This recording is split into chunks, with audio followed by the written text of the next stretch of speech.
Good morning, welcome back to my এখানে channel দেখো Manju's blog. একটু শাপলা নিয়ে নিয়েছি। কালকে না আমাদের এখানে শাপলা আসছিল। শাপলা টাপলা তো খুব একটা খাওয়া হয় না, তোমরাও জানো। শাপলা টাপলা সত্যি কথা খুব একটা সব বাড়িতে খাওয়া হয় না, আমার বাড়িতে তো একদমই হয় না। তা কালকে দেখি এখান থেকে যাচ্ছে এক মাসি নিয়ে, তা আমার তো খুব দেখি ভালো লাগলো। আমি বললাম কি একটু আমাকে দিয়ে যাও। ওই শাপলা দিয়ে গেল আর একটু কলমি শাক দিয়ে গেছিলো। তা আজকে আমি এই শাপলাটা রান্না করব। অনেকেই খায়, আবার অনেকেই খায় না, আবার অনেকেই রান্না করতে পারে, অনেকে রান্না করতে পারে না। তো চলো আমি কিভাবে রান্না করি তোমাদের একটু দেখাবো। এক একজন তো এক এক রকম রান্না করে। ওই মাসি যে এসেছিলো সে মাসি বলে গেল পেঁয়াজ পেঁয়াজ দিয়ে করবে, আমরা পেঁয়াজ দিয়ে খাই না, কখনোই মাকে দেখিনি পেঁয়াজ দিয়ে রান্না করতে। তো এখানে দেখো একটু শাপলা নিয়ে নিয়েছি, আর এখানে দেখো একটু নারকেল নিয়ে নিয়েছি। নারকেলটাকে কুড়িয়ে রেখে দিয়েছি আগে থেকে, কারণ এইসব জিনিসে একটু নারকেল দিলে খেতে টেস্ট হয়। এখানে একটু নারকেল নিয়ে নিয়েছি, আর এখানে দেখো এখানে দেখো কয়েকটা কাঁচা লঙ্কা নিয়েছি।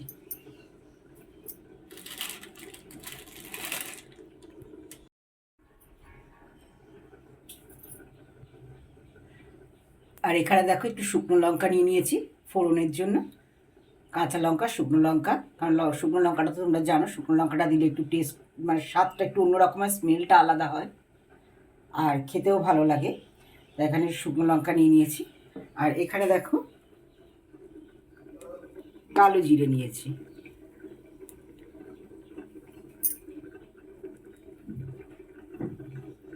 আর নুন চিনি আর হলুদ তো থাকবেই, সেটা আর তোমাদের আলাদা করে দেখাচ্ছি না। তো চলো আমি এখন বসিয়ে দেবো রান্নাটা। এখানে দেখো কড়াই আমি সর্ষের তেল দিয়ে দিয়েছি। এই রান্নাগুলো না একটু সর্ষের তেল দিয়ে করলেই বেশি ভালো হয়। তো আমি একটু সর্ষের তেল দিয়ে দিয়েছি কড়াতে। তেলটা গরম হলে এর মধ্যে আমি দিয়ে দেবো কালো জিরে আর শুকনো লঙ্কা।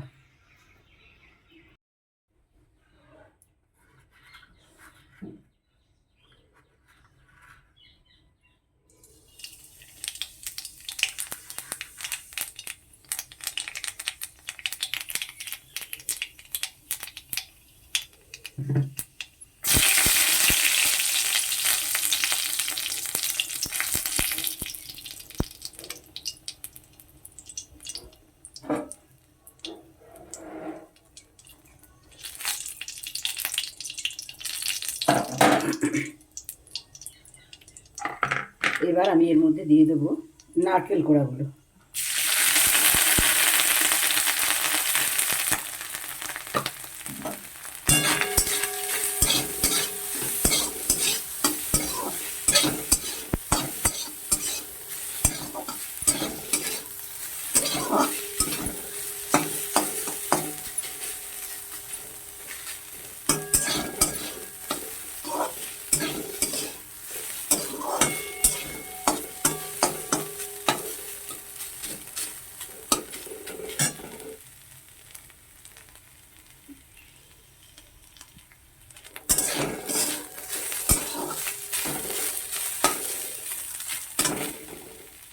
একটু ভাজা ভাজা হয়ে গেলে এর মধ্যে আমি দিয়ে দেবো নুনটা।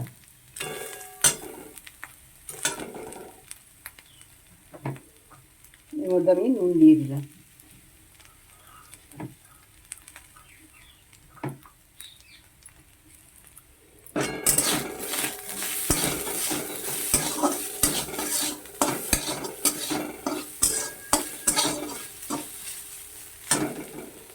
এবার এর মধ্যে দিয়ে দেবো হলুদ।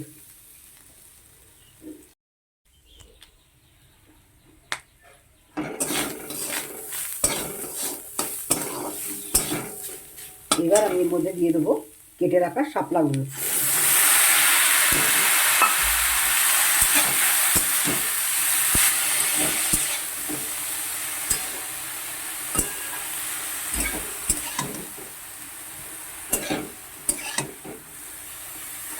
তার মধ্যে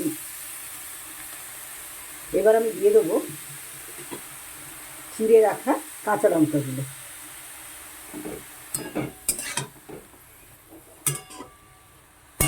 শাপলা থেকে কিন্তু প্রচুর জল বেরোয়, সেই জন্য আর ওই জলের মধ্যেই শাপলাগুলো মজে যাবে, মানে নরম হয়ে যাবে। এবার আমি কী করবো, নাড়াচাড়া করে এবার বেশ কিছুক্ষণের জন্য আমি এটা ঢাকা দিয়ে দেবো। এবার ঢাকা চাপা দেওয়া থাকলো।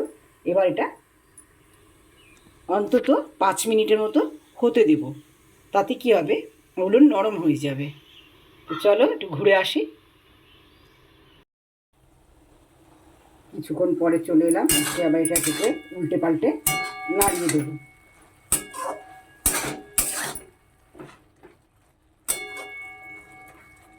এই শাপলা খুব মুখরোচক একটা খাবার, ভীষণ ভালো লাগে।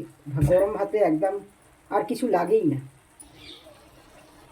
এবার ওর মধ্যে আমি একটু মিষ্টি ফেলে দেবো, কারণ এইসব জিনিসগুলো একটু মিষ্টি মিষ্টি ভালো লাগে খেতে।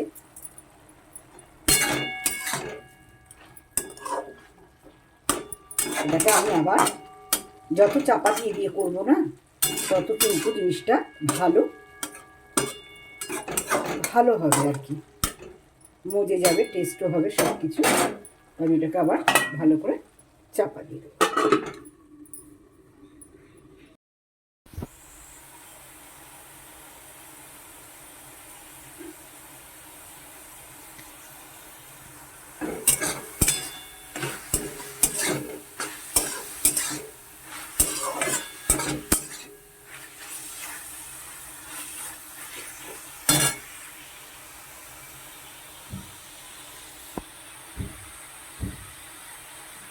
দেখেছো কেমন জল বেরিয়েছে?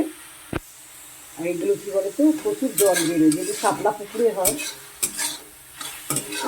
জলে হয় বলে এতে প্রচুর জল থাকে। আর শাপলা খাওয়া ভীষণই ভালো, শরীরের জন্য অনেকটাই উপকারী, কারণ প্রচুর পরিমাণে এতে জল থাকে। সেটা আমাদের শরীরে তো জল লাগেই, এটা খাওয়া কিন্তু খুব ভালো।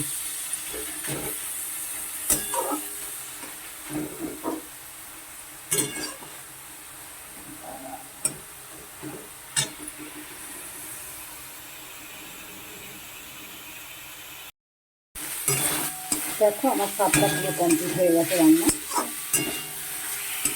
একটুও কিন্তু এর মধ্যে আর জল নেই, দেখো।